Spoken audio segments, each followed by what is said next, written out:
So Bhaskar, you have completed your first 6 months in the director's office. How do you like it so far? Well, Nagarajan, it's been quite a good 6 months.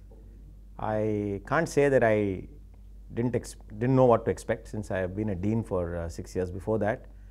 But nevertheless, it's been a good 6 months. I've had, as expected, the highest possible levels of cooperation from everybody, and many nice things have happened in the institute. And I see a lot of teamwork in trying to push forward, trying to take on some of the objectives we have set for ourselves. Since you took over as the director, you have launched many initiatives. One of them has to do with our undergraduate students, about whom there has been a lot of concern lately regarding their quality at incoming level as well as their performance. Can you tell us a little bit about what steps are being taken to address this issue? Yeah. So it's been our experience in the last few years particularly that a reasonably large fraction of the students, I'm not saying it's a majority, but maybe about I would say 20% of the students are finding the going difficult in the first year due to various reasons. It has also been clear to us that after about a year, many of them seem to figure out what they have to do. So, but nevertheless, there was a feeling that this experience of going through this trauma, if you want to call it that, in the first year, may be actually turning off a substantial part of that fraction. So we were concerned, and we wanted to see whether we could arrest that earlier. We were also aware that there's no one or two simple reasons why they are having these difficulties. People are coming from very diverse backgrounds now. And I think I've alluded to this in my presentations also. There are all kinds of reasons, from just not being familiar with the kind of approach that we take in the IITs, plus the fact that they are actually training in a very different way for the multiple choice type of JEE, then language, not used, they're all coming from school, not used to the lecture delivery kind of, somewhat distance mode, if you want to call it that, where they're not connecting with their teachers necessarily as much as they used to in school. And finally, it could even be burnout after having struggled so much to get into IIT. So we found that actually what we therefore, realizing that it's a complex situation, we didn't try to find any one medicine that would work. We just said, let's try to offer an opportunity for these students to just get together and study in the department, and in their departments rather than in the physics, maths, chemistry department, with just some assistance from their own final year seniors as TAs. No tuition, no big classes, no formal teaching, just having the seniors around as friends. This seems I've had a lot of meetings now in the last couple of weeks actually with both the TAs and the students, informal meetings at my home, and what we have found is that it seems to work quite well for us, about at least half the students. So that's sort of, I have a feeling that we sort of have addressed half the problem immediately. Then we're also learning that we have to make some changes in the curriculum for the first year, some changes in the way the teachers are approaching the subject. The students also, many of them are frankly admitting that they just did not study enough in the first semester. So we were discussing with them how they would help their next batch from the one junior to them from getting into the same difficulties, whether they would come forward and tell them not to let things slip beyond a point and so on. We are also trying to make sure that they're not distracted too much in the first semester by other co-curricular activities on campus, because there's always a time for that later once they have set. So I think we are taking a very sort of cautious, multi-pronged approach. None of us believe that we have the answers, or these silver bullet that will solve everything. But I think by this, you might call percentage approach, I think we'll be able to whittle down at the problem. And our aim is to actually minimize the number of people who, at the end of the first semester, feel that they don't have their fingers wrapped around the system and what's expected of them and so on. And academic research is another of your priorities. There is a perception that IITs are not as highly ranked in research as they are in undergraduate education. What steps are being taken to counter this perception? Yeah, I think the focus on research started many years before, and I have just been continuing with it, and if at all, if anything, trying to give it a push. I think all our colleagues are very focused on research now, and a large number of faculty in IIT do very good research. Now, I don't know what is world class. I suppose you have to go by rankings, and the rankings, of course, that are published are a function of many parameters, including research. And we are actually trying to actively find out where we stand on each of those parameters separately, by actually figuring out in more detail how rankings are done, because we're very keen to know where we stand on research and how to improve. But there are other things we can figure out internally. For example, we have grown our PhD scholar strength enormously. This year, for the first time, in one academic year, we have taken in 400 PhD scholars.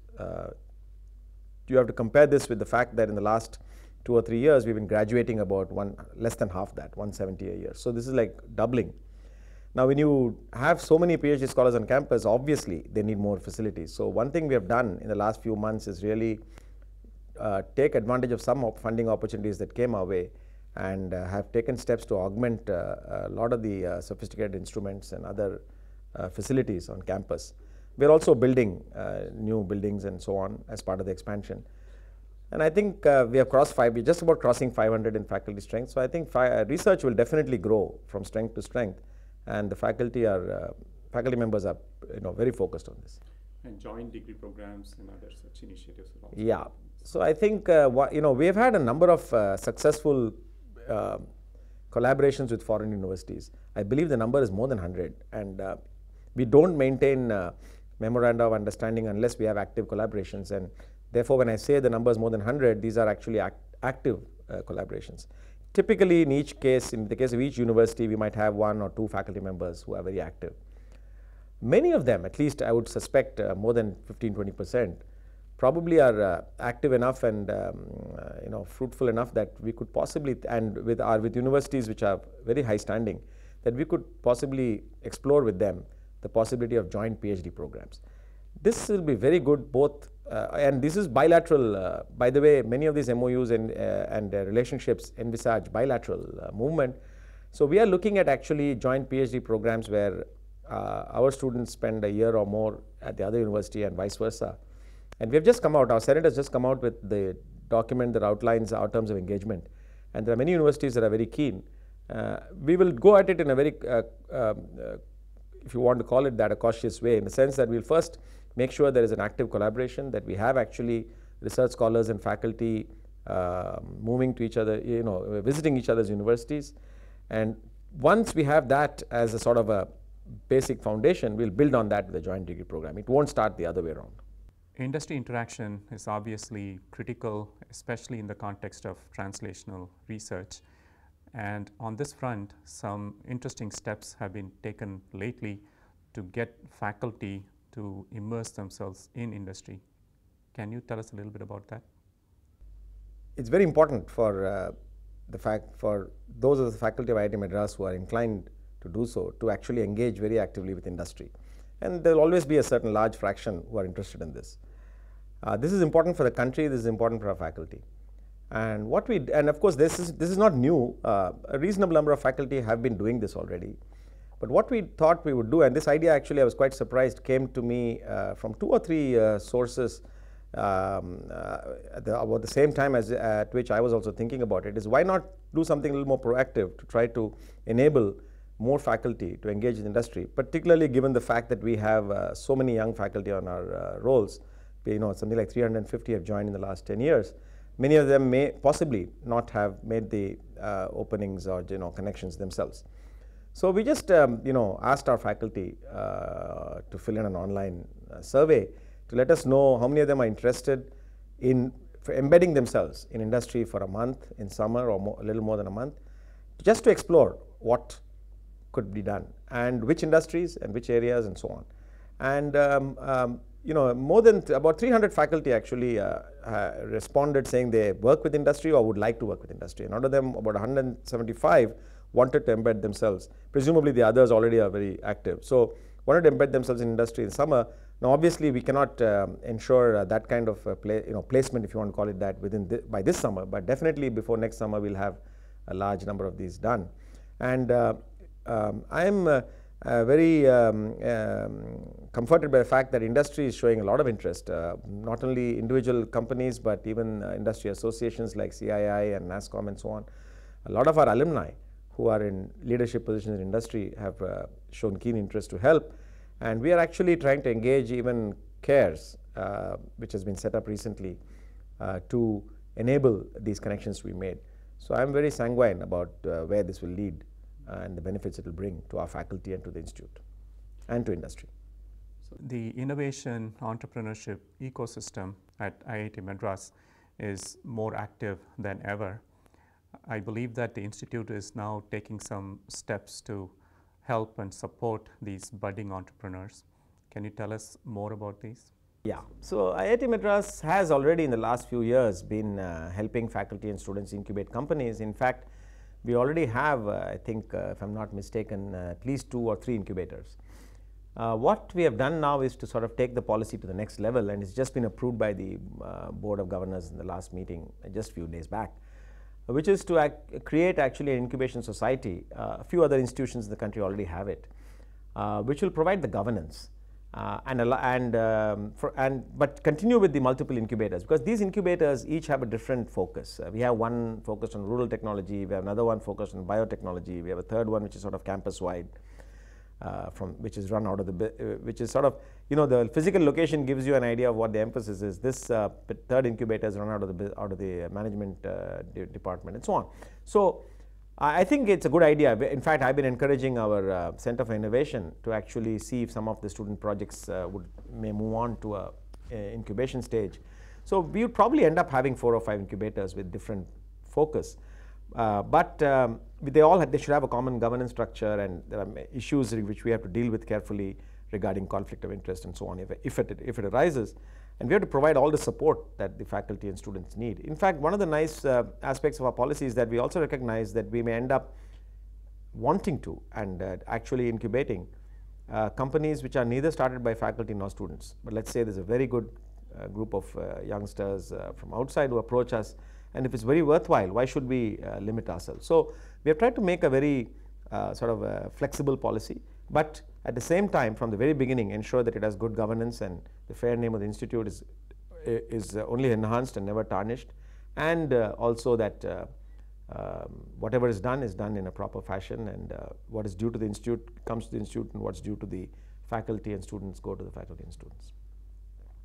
So, as the first IIT Madras alumnus to become the director of IIT Madras, you have been very active in engaging with alumni since you took over as the director.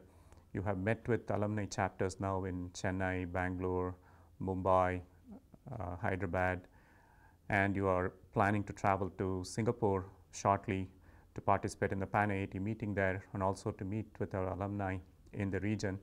And later in June, you are planning a trip to the US to interact with our alumni in that country.